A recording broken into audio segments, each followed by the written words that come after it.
Okay, yeah.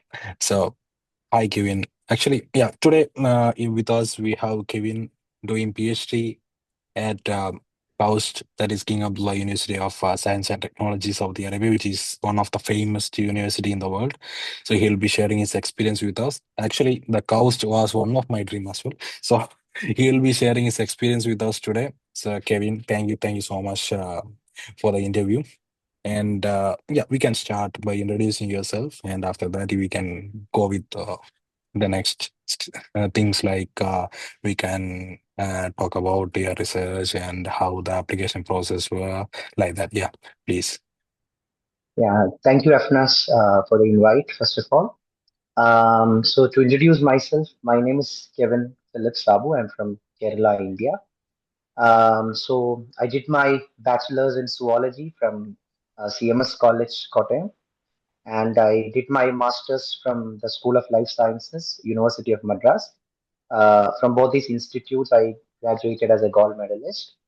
And after my post graduation, so during my bachelor's itself, the faculties of my bachelor's, like same as college, they have instilled, uh, you know, um, that have infused a sense of, attachment or attraction towards research. Because they motivated me to apply for Indian Academy's Summer Research Fellowship, which I got fortunately selected like twice. Like once I worked in JNCSR Bangalore and the other one in ISA Kolkata. And so for these reasons, I've already kept in my mind then, I wanted to pursue research, and I was taking that as a very serious motivation to pursue in life. uh, and like while I was doing my masters, also my masters was in life sciences, where I was very motivated with the different intricates of the human life and associated factors. So after completing my master's from the University of Madras, I don't wanted to immediately join for a PhD because although I was an Inspire Fellow, I thought of looking for opportunities in foreign countries. So the initial thing in my mind was like I can complete a PhD soon, like in a foreign country, like compared to the academic, system of our country. So for this reason, like I initially applied for a Vritika fellowship, like in IIT Guwahati, and I was working with Professor Subendu Sekhar Bag on a bioorganic chemistry professor he is.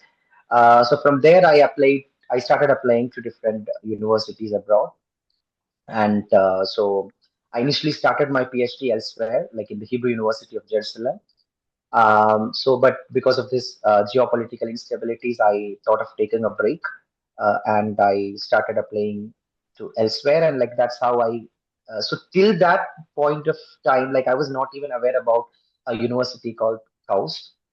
But then later, once, like I came to read about KAUST through a LinkedIn profile of one of my friends, when in which like they have been explaining about like how student friendly. So that is one keyword I would love to use for KAUST, the student friendly university. So I started researching about the university itself, what is so much catchy about this university, and I just found that it is phenomenal because the umpty of opportunities, which amalgamates, good student life, good,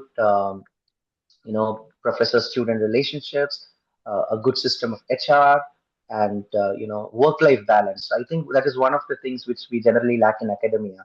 So this is one promising thing which KAUST has been offering since its time of start. So for this reason, I applied, but I was really apprehended because I came to know that the selection criteria of KAUST, we don't know how they select, but they generally select very few number of students in a year because they give the selected students get enormous opportunities and enormous fundings and all these things. And for this reason, like I was initially apprehended, I was not aware about the outcome, but I applied for meanwhile many other universities as well. But fortunately, I was shortlisted in KAUST. Yeah, in fall 2025, I started my PhD in the pathogen genomics lab. So here I'm working basically on the fundamentals of malaria biology. So that's the update so far. Wow, okay, that's great. Can you explain about the structure of the PhD at KAUST? How the Okay, structure so is like, yeah, milestones and stuff like that, yeah. mhm. Okay. So when it comes to the structure of PhD of KAUST, as I already told, like it's very student friendly, but based on different departments, that can vary. So there is physical science department, there is biosciences, there is computer science, and there are multiple departments in KAUST, basically focusing on fundamental research. And so when it comes to biosciences, since I belong to biosciences, I can talk about my department primarily. So there, like what happens is like, you have key milestones in which you initially have to do, because the selection itself will take, you will undergo through a lot of, scrutiny. For this reason, the initial thing is like, you will be um, having a pre-proposal. So in the pre-proposal, you will just present before the committee like what you would love to do or what you will be focusing, maybe the hypothesis and one or two slides of preliminary results if you have it. That's it. So it's mostly the committee is actually validating your confidence in taking the project. At the same time, they are also checking whether you're comfortable in the lab, you're comfortable with the PI. They also checks this. So this is one major uh, good point where KAUST stands out of other, compared to other universities, because a group of professors are checking your whether you're okay with the PhD, okay with the lab, okay with the guidance received, and all these kind of things. So after you have completed your pre-proposal, then it's time for your proposal, which you can do in the next year, where you will come up with some results. So which is one of the major milestones, like in case of biosciences. So where you have to actually produce some actual results, not just a hypothesis or something related to that. And then you will go for your defense. So these are the main three milestones, and you will have coursework, two PhD level courses. So the PhD level courses are more like to enhance the scientific communication skills. It's not like you are learning something, mugging up something, and writing. It's not like that. The coursework is also very in an ODL manner, in which most of the professors in PhD level courses they enhance scientific communication and scientific temper in students, so they actually come to the point rather than being around the bush and just figuring out like what exactly research is. So you will come to the exact the poignant path in which what research is, or like what you have to choose. So this is actually happens in biosciences, but according to my knowledge from the other department friends, like they have some of the departments, especially the engineering departments, the mechanical engineering departments and all, they have a thing called as qualifying examination. So where you have to pass a qualifier initially, then only you can continue to that's the first milestone. So along with the coursework, they have to qualify an exam also. So there will be a prescribed syllabus. So I think a person who has gone through all the scrutiny has no chance of failing for these exams. I hope. I think so. Mostly everybody passes, I guess, because everybody, good students come generally. I mean, good students, by that I mean, academically good student, I mean. So for this reason, I've never seen anybody failing for that. Like, but they need to take effort, like they have to prepare, but this is what happens in other departments. But there are other departments like management tie departments and all, where it is entirely different. I think they don't have these kind of milestones. So it's department basis, like how what your department asks for, you have to produce it. And this is not kind of stack fix it, like this is fluid, like this can actually change maybe in the next year. This could even change. Maybe a qualifying exam could happen for biosciences as well. So far, no qualifying exams for us. Yeah, that's it. Okay, that's it. So do you have the PhD defense thing? Yeah, yeah. Like generally, okay, the timeline is very strict, I would say. That is the reason why they have set the milestones, because they wanted to know, like the student need more care, like the student need more attention from the PI. So just to make sure that's why they are actually keeping all these milestones happen. So generally, students complete in 4 years, and so with whatever they have, they generally do the defense in the fourth year. And if they want to continue for something, I mean, for publication's sake or for continuing the project, most of them continue as postdocs. So this is what the general trend I've seen here. But generally, people complete in 4 years because nothing gets lagged because professors are also really serious about students here. And so for this reason, and also, in a very peaceful working condition, I think students can be more productive, to be honest.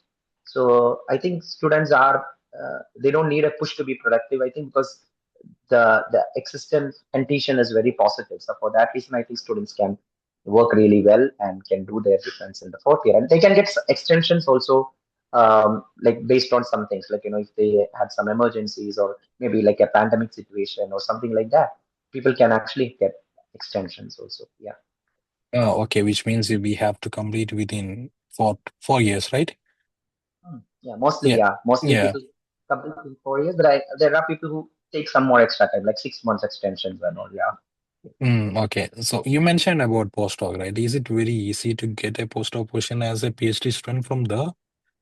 Okay. So the thing is, like, what I've not, this is just an assessment which I've made. Yeah. What I found is master students are more in numbers, and when the pyramid goes up, the number of intake is also limited. So when it comes to PhD, the number of intake is comparatively lower than the number of masters, I think. Or masters and PhD, you can actually keep kind of same. But postdocs, I think, comparatively lower than PhDs, and research scientists are also comparatively lower than postdocs. So, but there are opportunities. So for postdocs, I think you can directly contact the professors, and so with your project ideas, and sometimes they also have postdoc fellowships. So the postdoc fellowship options, like which they actually advertise in the websites. So postdoc positions are there, but for example, say if there are 10 PhD positions, the number of postdoc positions will be one or two. So this is the only difference I've noticed. But there are postdoc positions available, and they really take well care, good care of the postdocs as well. Yeah, I've seen that in KAUST. Okay. So if we are applying from outside of KAUST, so is it Hmm. easy to get into a postdoc position? What do you think? Um, that is because postdoc is completely something which relies on the professor, Professor. I believe. Yeah. So definitely, like if you have a standing application, definitely I think it's not a big deal to get into, because professor can actually can take you, like if, because they have other kind of CRG fundings and all these kind of fundings happening within KAUST. So with Yeah. those funding itself, they can take there are labs which takes enormous number of postdocs as well. So from outside, yeah, I've seen a lot of postdocs doing, like even in my lab also there are people who have done their PhDs elsewhere, like if they're doing their postdocs in KAUST. Yeah, so there are people who have done like that. So from KAUST also, some people even continue their postdoc as a transition in the same lab to continue some project. They Mhm. also go for multiple other labs, in the same department, so to explore something else. Yeah. So this is also possible. So this is like a 50-50 thing. Like it's not like people from cows get more priority, nothing like that. So it's more about how you convince the PI in the interview Yeah. with your project idea. Sometimes there will be already a project. You just have to uh, make the pipeline, like how you want to do it. Or sometimes you have to make up a project idea and convince the PI. That's the thing. Okay. Yeah, makes sense. Yeah, Yeah. this question I should have asked you before actually, because everyone want to know the answer. So Mhm. explain about the funding and stuffs, the fellowship and Okay. things. So here the very common term which we have heard is like monetary benefit, right? Like in a job, like that's what people use here mostly, because of course, like it funds you really well. Because since I have already started my PhD elsewhere, like I actually know like how important funding, the role of funding in PhD students' life, because it can make your life happy at one point. It can, if the funding is really low, like it can make your life miserable. Like, as at the end of the day, we say research is all about passion, but money is what money does. So definitely you need money also. So for this reason, so this is what I've actually taken. Yeah, I know this question will pick up. So actually, the when it comes to the fellowship, they give a full tuition and bench fee coverage, which is worth up to US $35,000 per year, which is indeed an enormous giant amount, I believe. So this is full tuition and bench coverage fee, which KAUST is paying, which we don't have to do anything. They will pay US $35,000 per year, and the monthly stipend you get is US $20,000 per year for master students. So the master's kids are also rich. and from 25,000 to 30,000 for PhD students. So which is depending on just milestones. Like, initially you start with 25,000 US dollars per year. um, I don't know exactly how it is per month, but when you compare it with reals here, like it's near to some 8,000 reals per month, and after every milestone, you get like 10,000, and it increases. So it's really a pretty well amount. Like if you convert and see in INR, like it's a You very know, good, really good amount. Yeah, and the on-campus housing, and okay, this is one thing which I really have to say, the on-campus housing about cows. Like, one thing which really attracted me is I went to a random YouTube channel before I joined cows, because a lot of people have done their vlogs on the campus housing in cows. It's really worth to watch it because it's like you're checking into a hotel. So it's such a wonderful housing, especially like I'm in a harbor housing, so my window view is the sea. Every morning I see sea, and I wake up. So this is a really good thing. And if you're married, you get a complete full apartment for yourself, which has a very spacious kitchen. So for unmarried people like me, you get a very spacious kitchen, a living room fully furnished with all the furnitures, with televisions, centralized AC everywhere, and then you go to the bedroom. Like, it's a very spacious bedroom, and yeah, this is what a general structure is. And in the second uh, floor, you will have two separate attached, bedrooms with attached bathrooms. If you're unmarried, if you're married, you get all these apartment for yourself for free of cost. If you're unmarried, one bedroom will be for you, and one bedroom will be for another unmarried person. But if you're married, you get everything of this for free. it's It's better to it's get free, married. like exactly, because your spouse things are also being sponsored by cows. Yeah. So yeah, yeah, that's a if you want to get married, if you have the right person with you, you can get actually married because everything is funded for them as well. So, and yeah, that's it. So, and you get on-campus housing, and you don't have to pay any bills. Like, there is no electricity. But even the housing is free, of course. So you don't have to pay anything in advance, or you don't have to pay anything. Because the money you get as a stipend is the money in hand, the wholesome money in hand for you to save. You don't have to pay a single penny for something. No, nothing. And you also get health insurance, which is US dollar 1,450 per year. You have a coast health with a lot of good doctors. I think it's kind of a specialty hospital, and the insurance which covers everything, like including surgeries. So if you have any severe issues or serious issues, you can actually go to uh, Jeddah also, because this insurance covers multiple hospitals.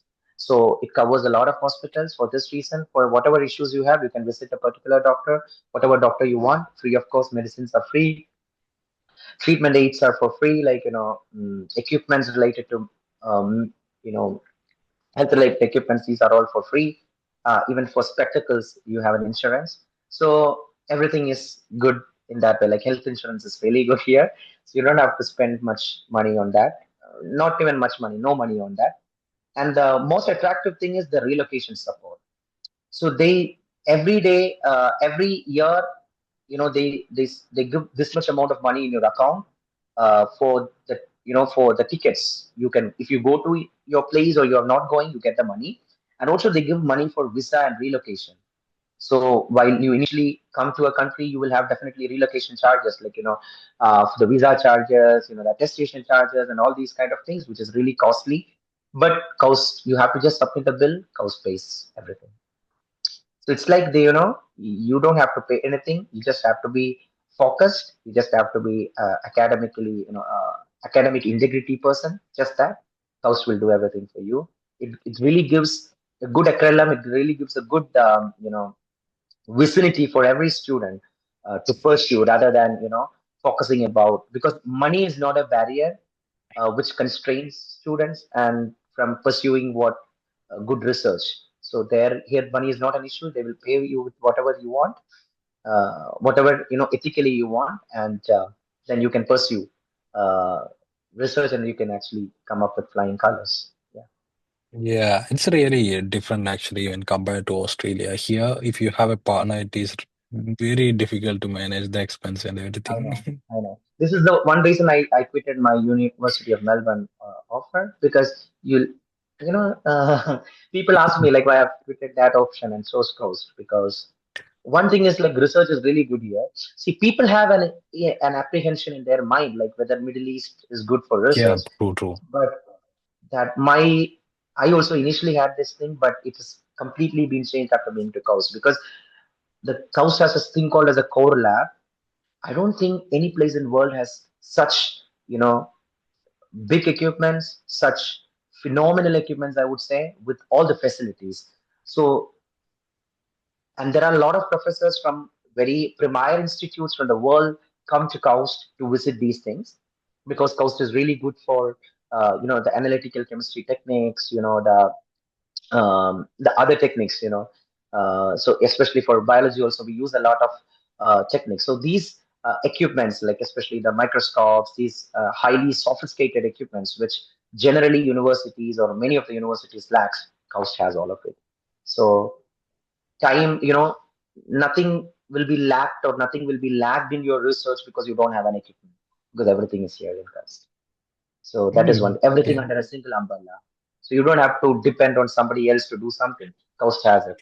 So this is one really amazing thing which I wish to talk about Coast. So, Then I should find a collaboration for my research from there. for sure, for sure, for sure. Yeah. Because Yeah, there are and people from Australia and all collaborating with Coast. I think students, they are coming as visiting researchers. So yeah, it's possible. oh, it's possible, right? And yeah, then I should start mailing from tomorrow, just like I done For, in previously for getting a yeah, PhD yeah, question. for sure, for sure. Okay, okay, okay. So yeah. So and I want to ask you that if a student want to do a PhD from KAUST, what is the best Hmm. advice you want to give to them? Okay, so one advice which I want to say is like just stay focused, because um, I I'm not a person who believe in hard work. I believe in smart work. So it's not about working so hard to get into somewhere. It's actually a personal perspective.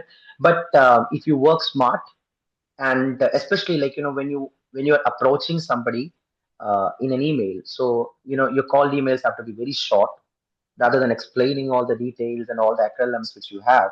Your call email has to be very short, and it should be very catchy. So that is one point which I always, because I get a lot of inquiries through LinkedIn, like, how I've been to this university. So I just tell them all, you just have to be very catchy with your called email, so that in a single line, the professor has to think, okay, this is going to be a good person, or like just think about an interview with you. So just stay focused, stay positive, and don't think that this is the end of the life, like if not here, elsewhere for sure.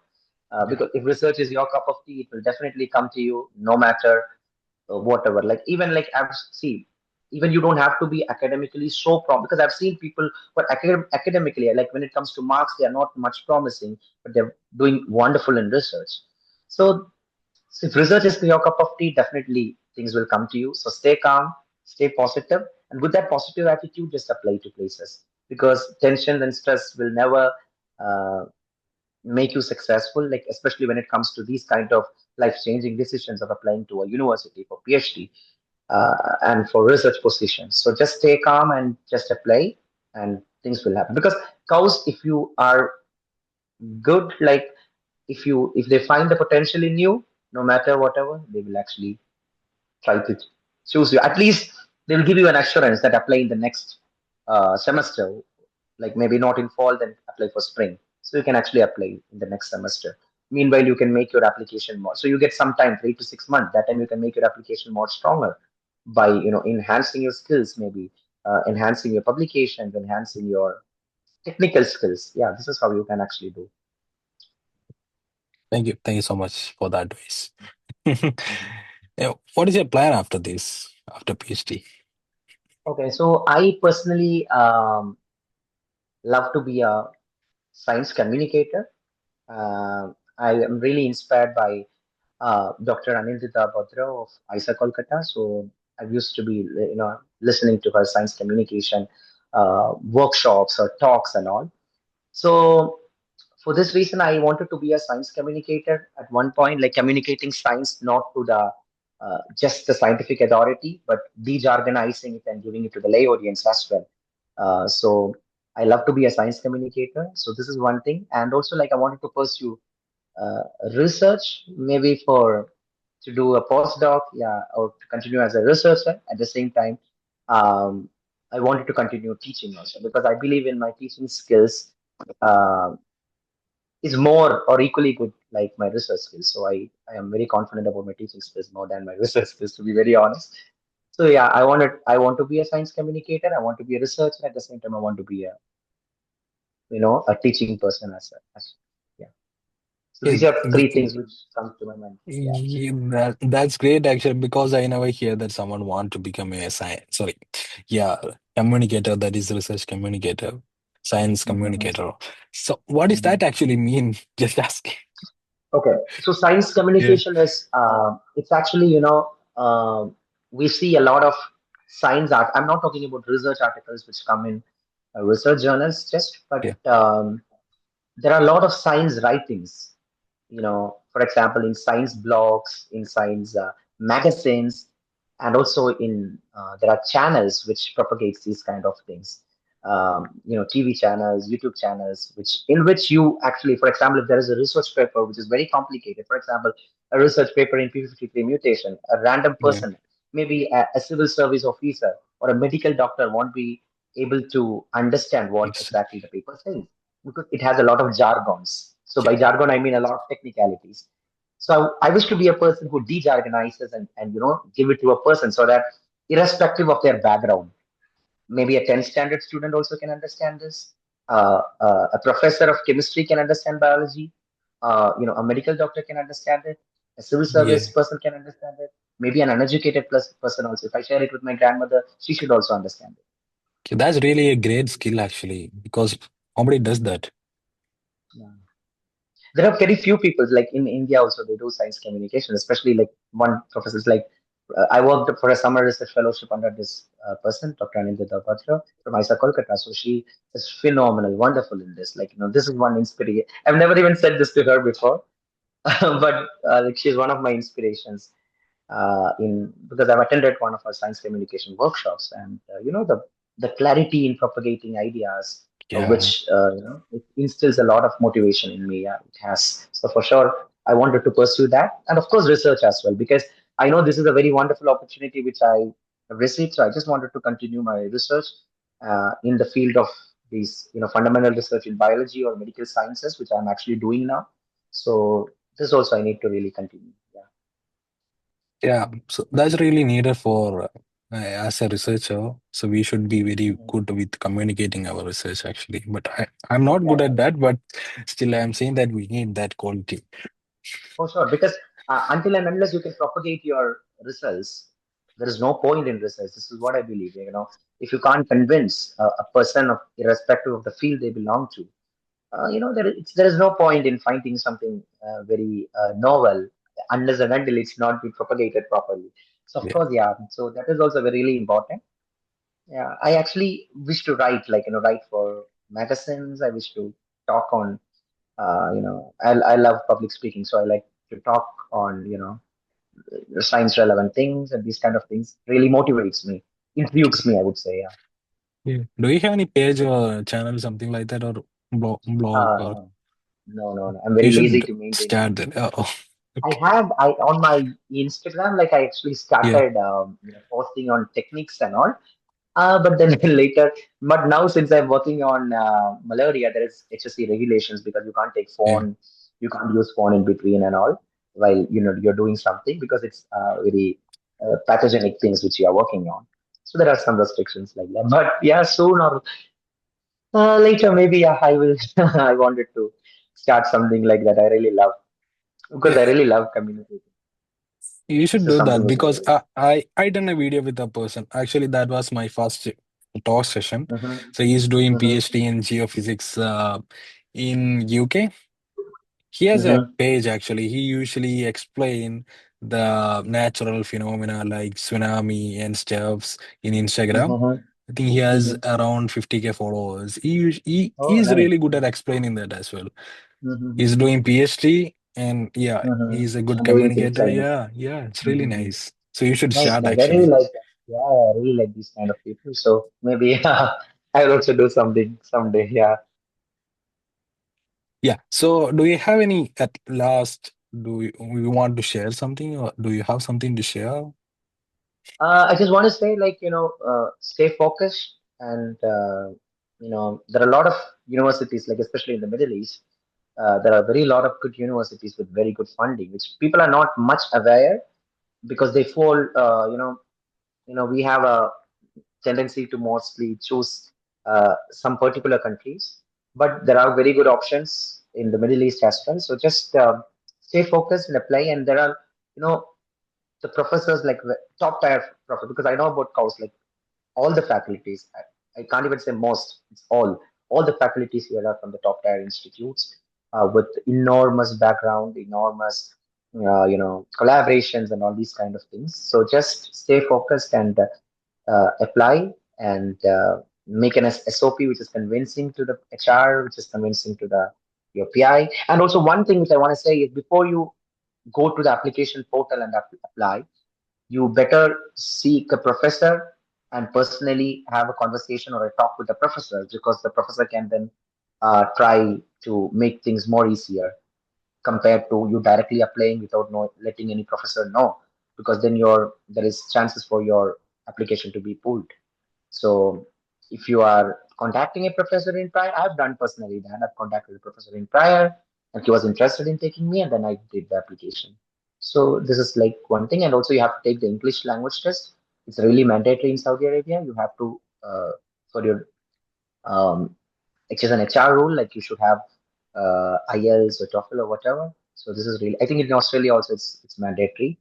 Yeah, So I think some likewise, university they accept the medium of instruction as well.